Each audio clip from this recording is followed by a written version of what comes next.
Boa tarde. This is SouthernGal in Portugal, Bridget Jones, coming back to just answer a few of your burning questions.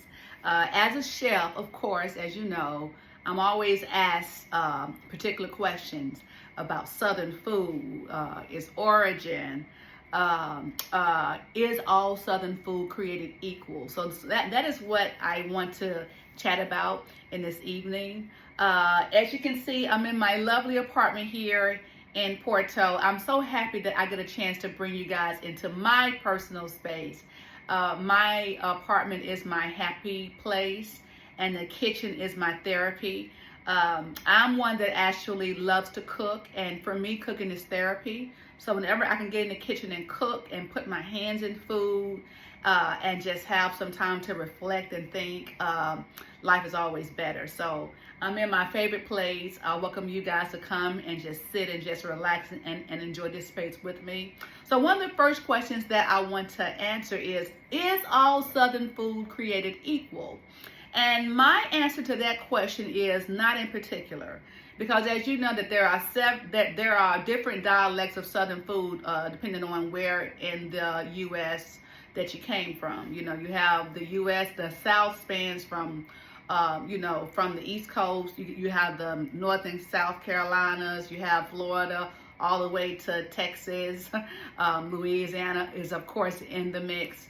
And so depending on where you grew up, depending on the recipes that were handed down, Southern food can look different depending on what those regions are. So that's why I'm very careful and why I particularly named my food rustic cuisine with Southern charm, because I could not necessarily say Southern cuisine because it's only Southern cuisine according to Bridget, according to what my ancestors passed down, to what I grew up eating, correct? So a lot of us grew up eating Southern food a particular way, and a lot of times that those recipes were passed down from our great-grandmothers to mothers.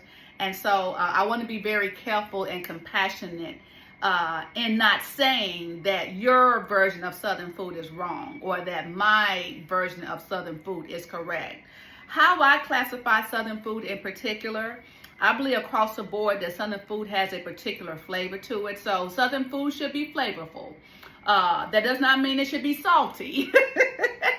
It should not be salty. It should not be greasy, but Southern food definitely has flavor to it.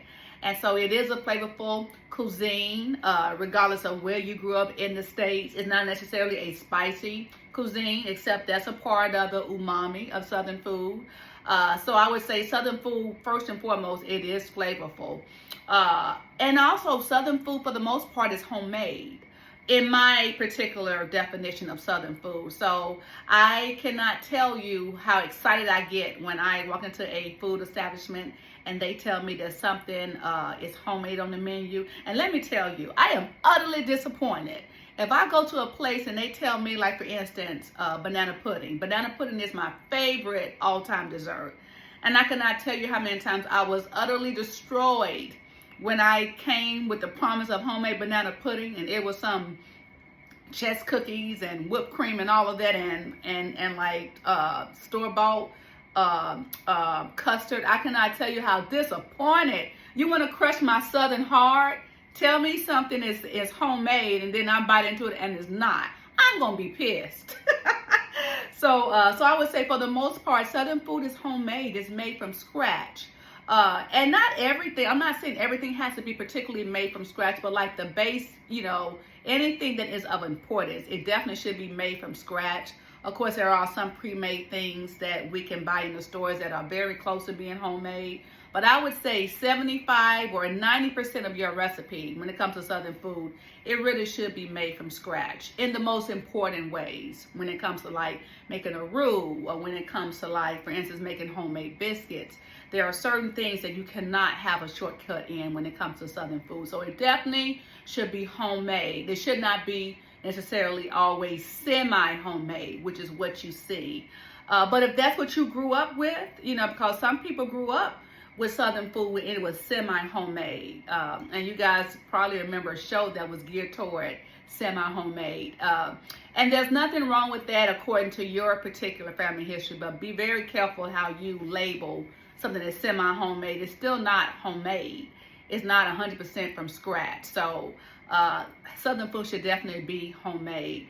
I would also say that what's important about Southern food is that Southern food, what I think Southern food is also flavor, but it's also a feeling. There should be a sense of home. There should be a sense of nostalgia associated with the dishes that you eat as far as Southern food.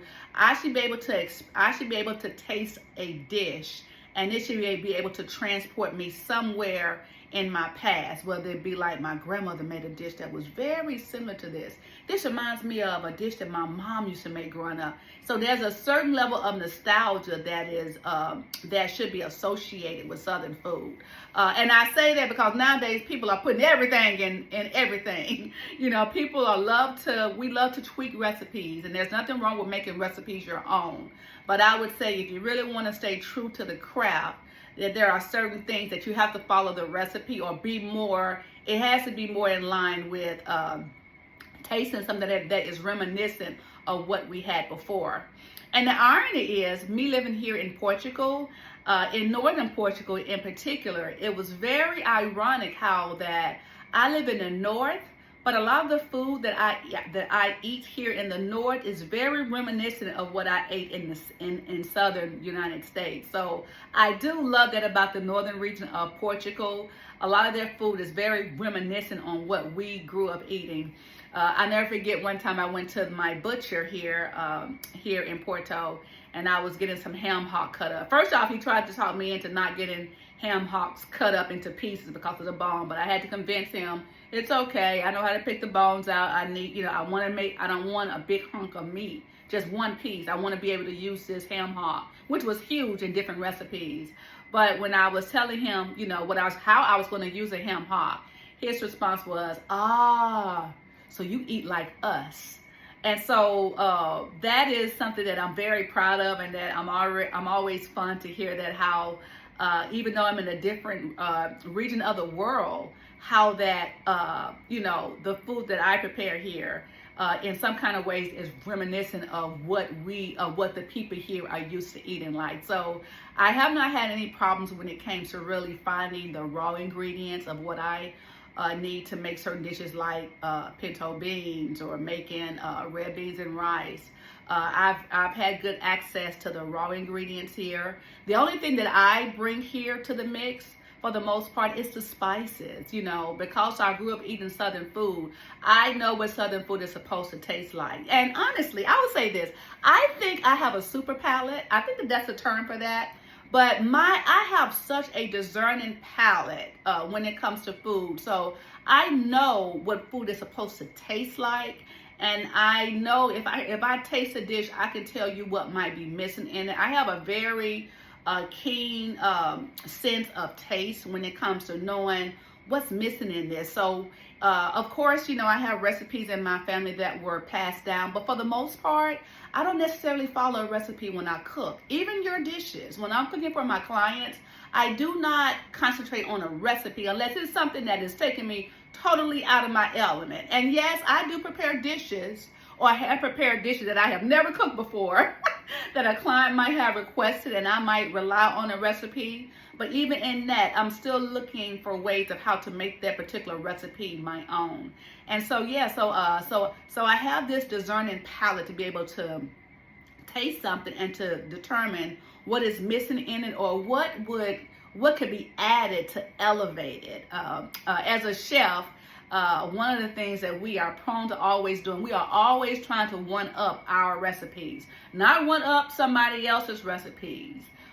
Because everyone needs to be true and authentic to who they are as a cook or a chef, but always trying to improve upon the last dish that we prepared. So I'm always trying to improve upon the last dish that I prepared. So I can cook a pan of biscuits today, And it could be totally different from a pan of biscuits that I make tomorrow based on lots of scenarios. It could be the weather. Like today here in Porto, it's very rainy and dreary. And you probably see my little mat behind me. I'm about to get in the kitchen in a little bit and make some scones. I just feel like baking today. I don't feel like cooking, but I got this baking spirit on me. So I'm going to lean into my baking on today.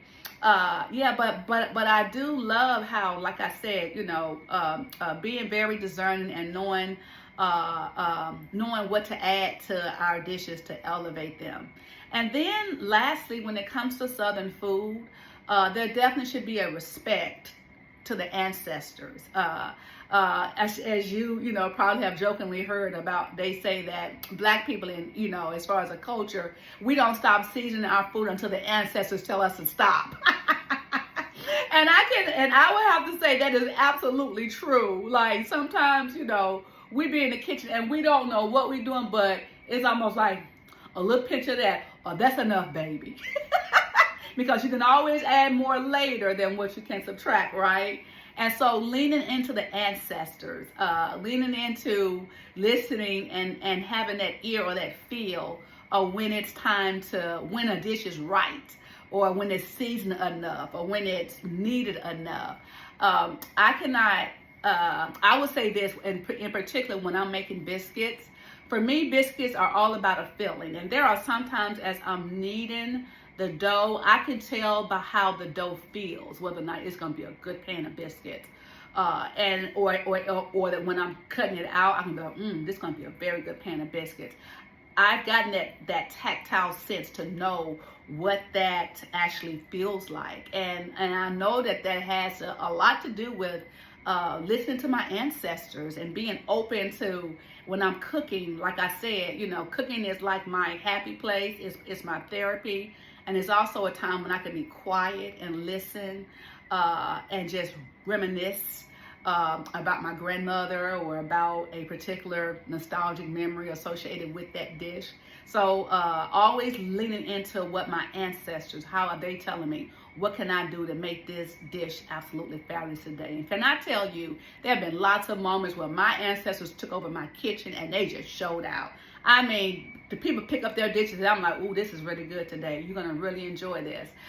In part because of me, but in most part because my ancestors were in the kitchen with me that day and they helped me pull off that meal. So leaning into our ancestors. So I would say, you know, wherever you grew up in the U.S. or in the world, because, you know, Southern food in all of its forms, from Africa to the Caribbean to the U.S., wherever, there's all different types of variations of what we are eating. We're all pretty much eating the same dish or style, but in different variations. So wherever you grew up in the world and whatever family that you came from, whether it be black, white, whatever, you know, family that you grew up in, honor the traditions of your family's recipes. You know, honor that history, honor that legacy, you know, honor the ancestors that introduced this cuisine to the world. And I'm so proud, quite honestly, to be a woman of color.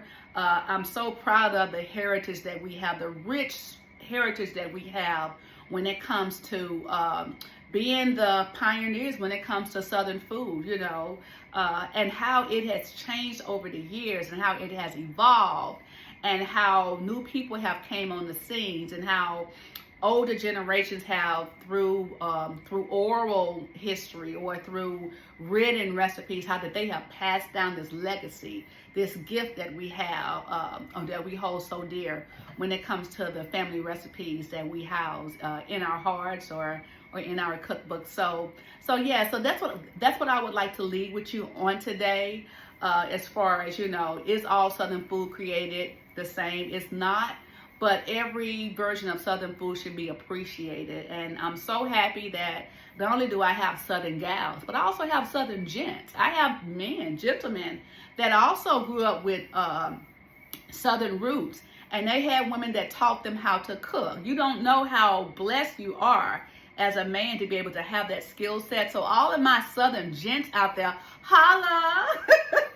I'm so happy to have you guys here as well. And so if you know someone that loves Southern cooking, someone that loves the oral history, the written history, someone that loves to cut up in the kitchen, someone that understands soul food Sunday dinners. All of these are the things that I want to bring into this space, and it's only made better from people that understand the culture and that are willing to just dive in with me and have a good time. So there you have it. Until next time, we shall chat again, but let's keep it Southern.